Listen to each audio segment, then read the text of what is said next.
nachos, lemon heads, my dad's boat. You won't go down cause my dick can float. We sail around the world and go port to port. Every time I come, I produce a quart. Put on your life vest, let's drop anchor. There's a nice lady who I like to spank her.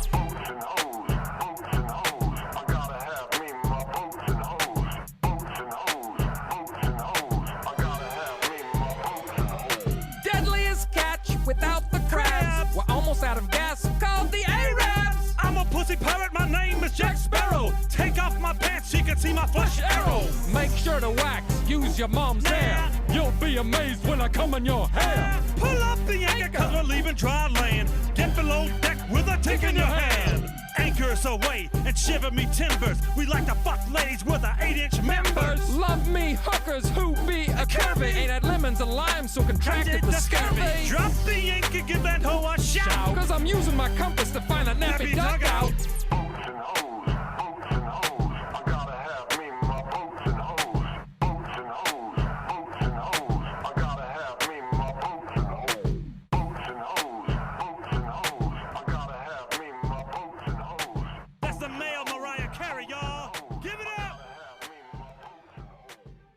Welcome to another episode of the Surly Horns podcast. We're here with none other than Gunnar Helm. We need to get a nickname for you, bud. I know. I need one desperately. What do you have one? Do they, who they just call you Gunnar straight up? They don't have GH or something? When I'm not messing up on the field and I'm on Sark's good side, it's Gunny. But I like Gunny. That's a good one. What is it? What is it when you do fuck up? Fuck up. It's fuck up. Yeah, exactly. Probably a little, over here, you little shit. But yeah. Yeah, we all heard that Bo Davis video. Yeah, exactly. I was sitting right next to him on that bus. Were you really? Yeah. Wow. I would have been terrified. When he banged on like the overhead thing, that was like my overhead thing. That's hilarious. Yeah, I would have pissed my fucking pants. I would have been terrified. Obviously, Gunnar did not think it was a joke because he did not get in the motherfucker. Yeah. No. Stayed out of the transfer portal. Does Jeff Banks yell at you guys like that ever, or does he let the monkey handle that? No, I mean on the field, if like team run, we have this thing called team run. It's just 9-on-7, so it's just full speed, like a full speed defense against offense, just running drill. Like the defense knows it's a run play, so you're screwed when you try to insert and pull and all that because they know it's gonna be a run, so you can't do shit. So they just come up and light you up. But I mean, if we get off the ball late in that kind of drill, or something happens, we use bad technique, we get beat something, no, he'll let it loose on us for sure. and then we'll get back to the sideline and he'll completely like change his mood and he'll be like, does that make sense? Does it make sense why you do this instead of this? But I mean, no, it's never like horrible. I've seen him yell a lot during like the special teams periods though. I can tell. Yeah. Well, luckily y'all are fucking awesome at special teams. So that, I guess that helps. So, Gunnar, we've talked to you a bit and met you offline and not in the podcast capacity. Why don't you tell the listeners a little bit about you, just where you're from, what you're about, what you're studying at UT, why you chose UT, all those things. And then food. And then we'll talk about food. So, I'm Gunnar Helm. I'm about to be a sophomore tight end. I'm from Inglewood, Colorado. Went to Cherry Creek High School, won back-to-back state championships, never lost a game that I started in high school. Committed to the University of Texas almost 2 years ago today, and been loving it ever since. Came to Texas for the Alumni Network, football tradition, and life after football. Solid. So what are you studying? Communications right now. What's the plan? Obviously after NFL, all that broadcasting kind of stuff. Is that what you're looking for? I don't know. We'll figure it out. That's probably smart. Yeah. I was a history major and now I sell stuff because I realize people that have history majors don't get paid shit. So yeah. So the listeners can't see, we don't post the video from these podcasts, but behind you, you've got some other stuff, right? So you've got some baseball caps, you've got plenty of basketball stuff. Are you an all-around type of sports guy and you just play football? what's the spectator Gunner like whenever he's watching? A lot of people don't know this about me, but being from Colorado, they can probably understand. I'm a huge Avalanche fan. Nice. Congrats.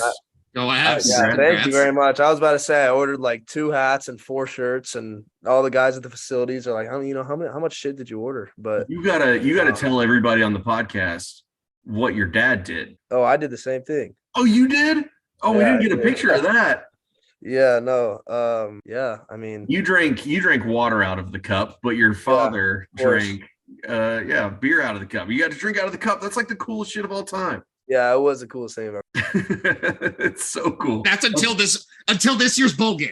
Exactly. Yeah, exactly.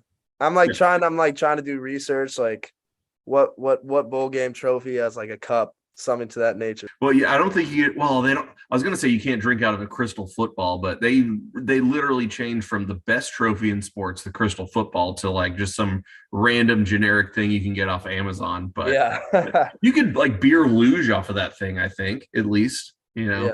Well, there's the Citrus Bowl, right? But the Citrus Bowl sucks now, doesn't it? It I'm used to be like good. Orange Bowl, yeah. Orange Bowl. No, but the Orange Bowl isn't an actual Orange Bowl, right? The Citrus Bowl like came with like stuff in it. I think the Orange Bowl is like it has like its own trophy. It's not actually. Yeah.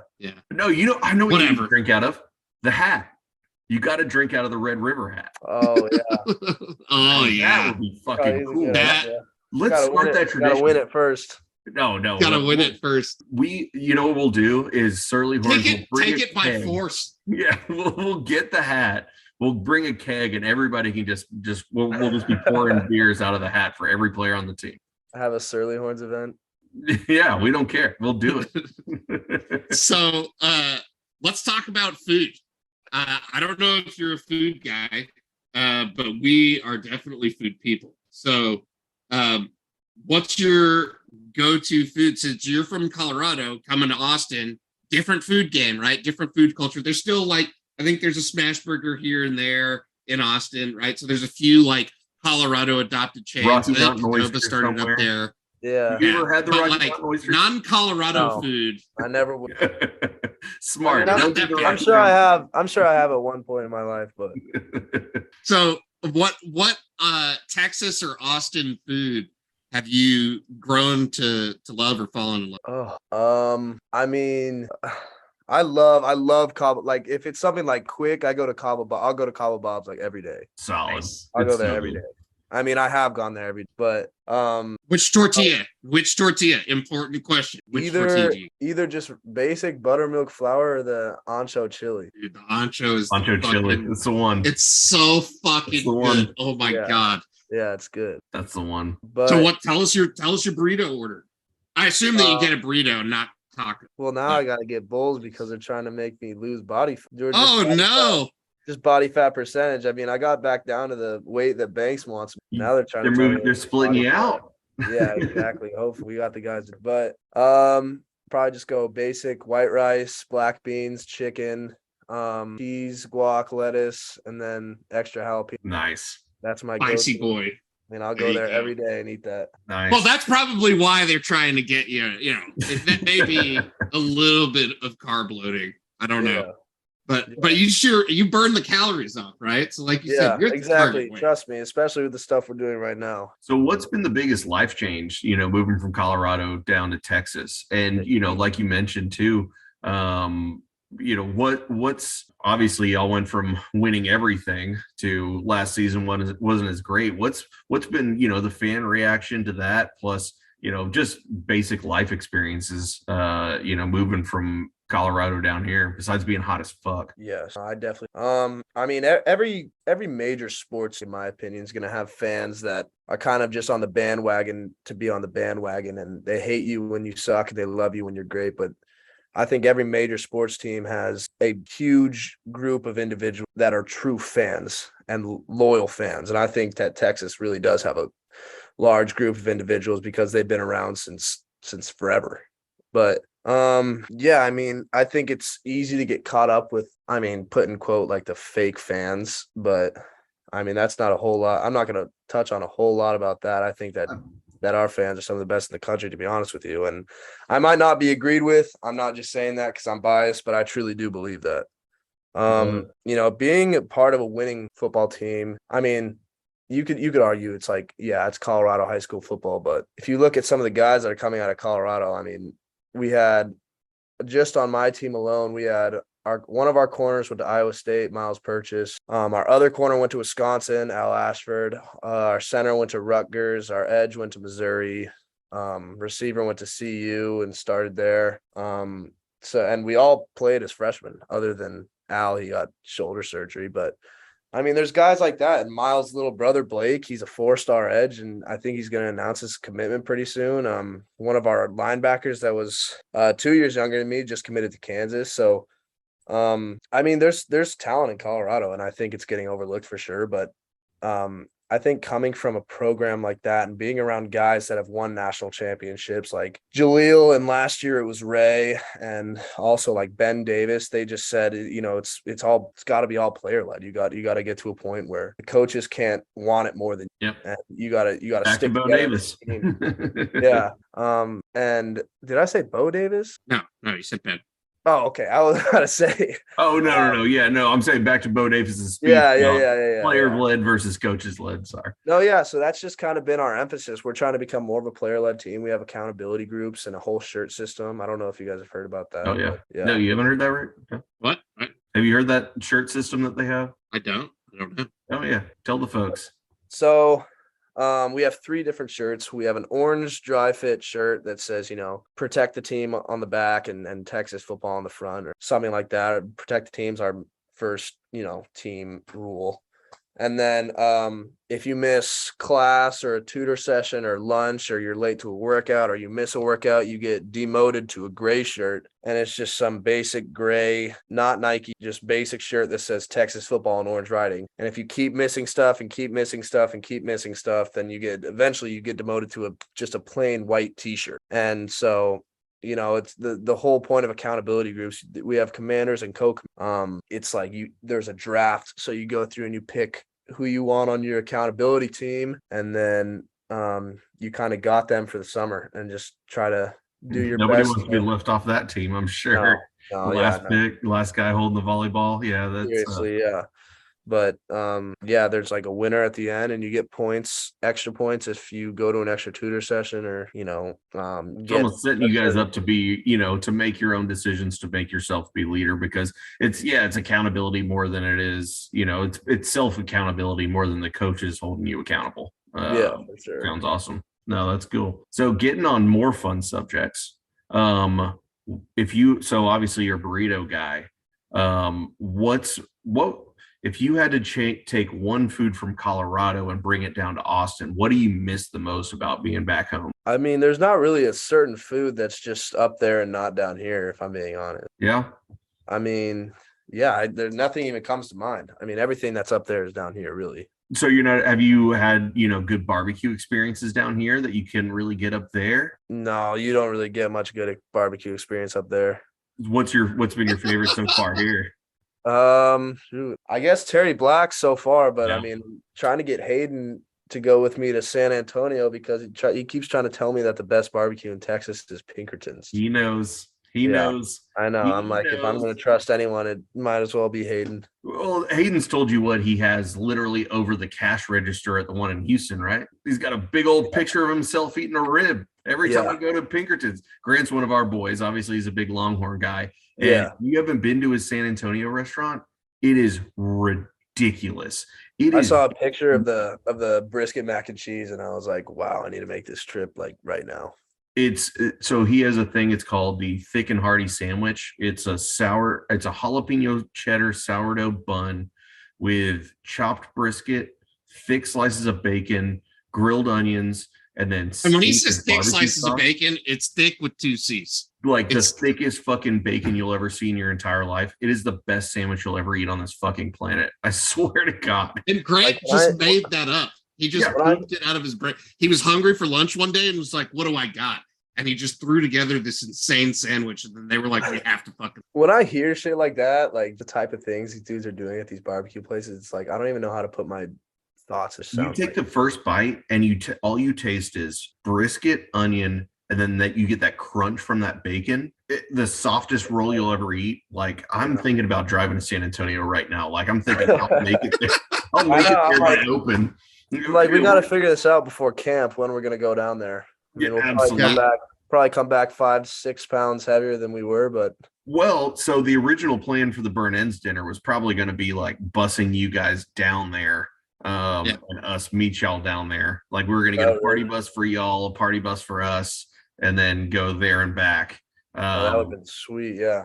And then Rick and I got really fucking lazy, and we decided we're meeting at Matt's El Rancho on a Wednesday afternoon because I don't know what that lazy. I got is kids, he got kids, and we're doing like some really other big NIL shit too. So yeah.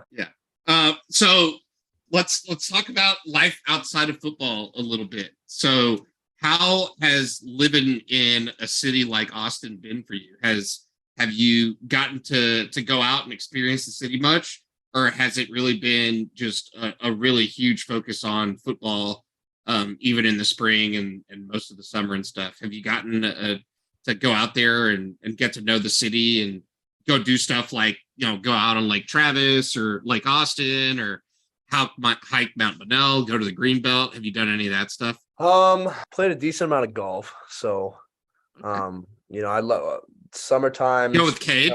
No, I haven't gone with Cade. I'll go with like Charles Wright and Michael Taft and guys like that. I just golfed with Brockmeyer and Quinn and Charles the other week, so that was good. where did y'all play? We played at Barton Creek. Nice, always good. Yeah. I figured, you got that burn end cash in your pocket and you got to spend it at Barton Creek instead of playing, Lady Bird Johnson Municipal is what I usually play. So.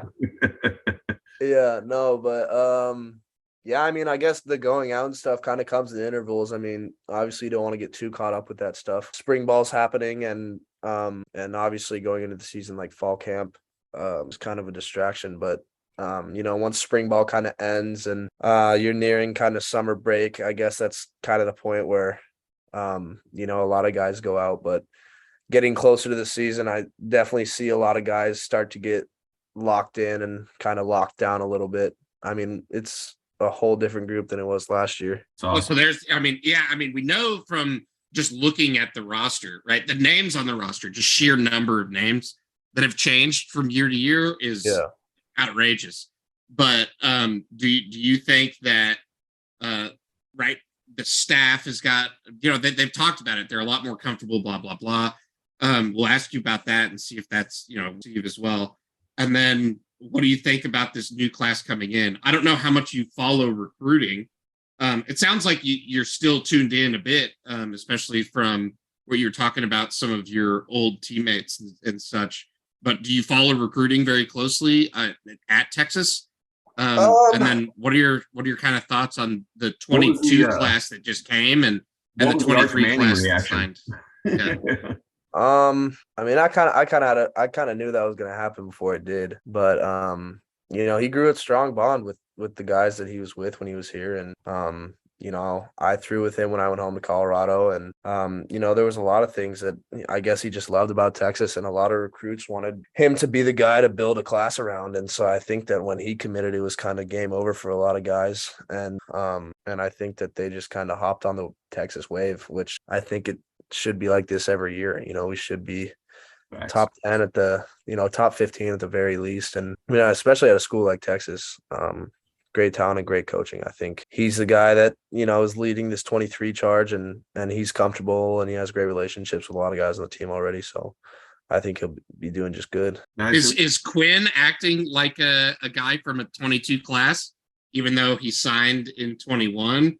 Or is he? I keep forgetting that he's like my age now. I keep forgetting that. Yeah. No, I mean, I don't really know. I think he's close with everyone on the team, to be honest with you. I mean, guys have their groups of guys that they hang out with, but I mean, you're also around the team every single day out of the year, essentially. So, I mean, with all that we do, like what Sark changed this year is on Wednesdays.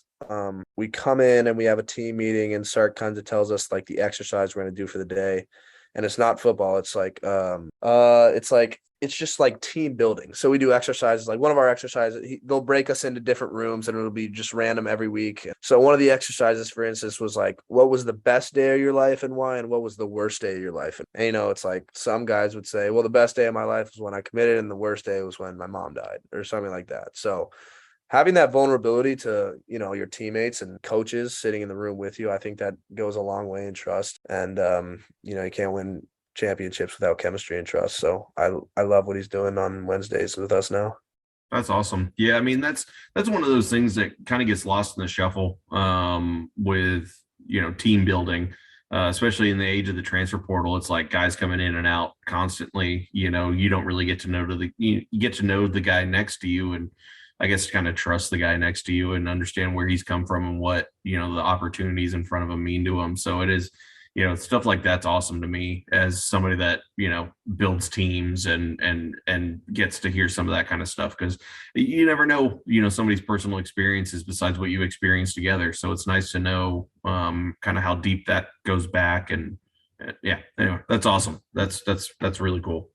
Yeah, and going back to that, it was like, I think our first ever day doing it was, you know, tell your life story.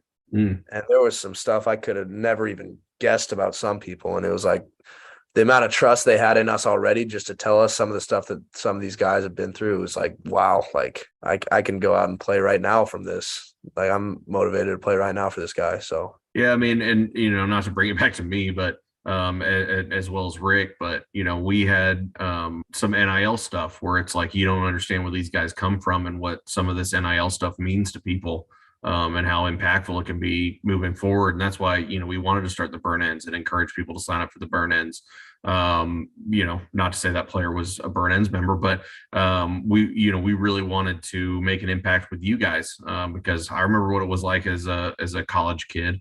And, you know, some of those people didn't have it as well as I did. And just because, you know, I could go and get a job at Wingstop where you guys don't have a fucking ounce of time.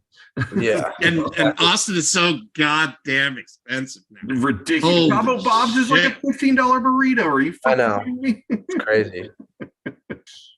So if you could, we're going to get back, right? You said golf. But if you couldn't play football, right? Not because like you're physically unable or whatever, right? Just for some reason in this hypothetical situation, you weren't allowed to play football at a competitive level. What sport would you pursue to play at a competitive? Probably lacrosse, to be honest. I was a big lacrosse guy growing up. Won a state championship my sophomore year. So going back to that also, like back in high school, I lettered in 3 sports as a sophomore. Damn. You know, I mean, it doesn't sound too, you know, impressive because all these dudes are doing this at schools in Texas. But I mean, Creek in Colorado is a big school. I mean, you got, I don't even know how many kids we have, maybe around 5,000, something like that. So did you play you played lacrosse, football, and basketball? And basketball. What did you play in basketball? Like a power forward type. Can you dunk? Yeah. You can still yeah, of course you can dunk. There's a couple videos on my Twitter. We'll be retweeting those and making sure. Yeah. And then we're gonna check you every single year to make sure that you can still dunk. Yeah, we need to get you to posterize. Dude, we need to get you to posterize me or Rob. Yeah. Sure. Okay, so dunk right over us. So you versus every other tight end in the locker room currently, who would win in a basketball game, and why is it JT? No, I'm just kidding. No, I don't. Dude, can JT ball? It's probably Jaleel.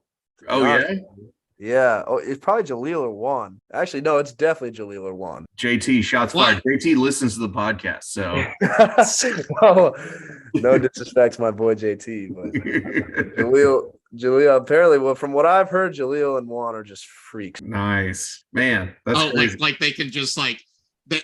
What's that, like that Chappelle skit where he's just like floating in the air? Yeah. Before he dunks. Prince, yeah.